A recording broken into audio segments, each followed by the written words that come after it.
నేను అనాత్మ అంటే కొంచెం నిశితంగా పరిశీలిస్తే అర్థమైంది.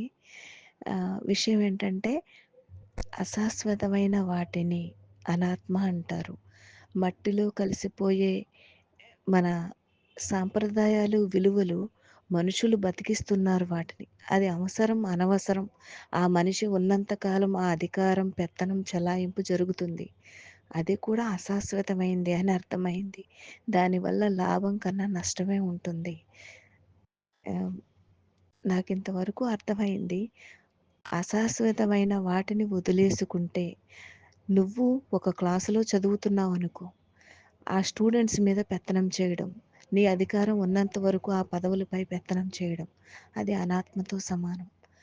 దీనినే తీసేయండి అశాశ్వతమైన వాటిని అని చెప్తున్నారు. నేను కొంతవరకే చెప్పాను. నాకర్థమైంది. మిగిలింది అశాశ్వతమైన వాటికి మీరే అన్వయించుకోండి.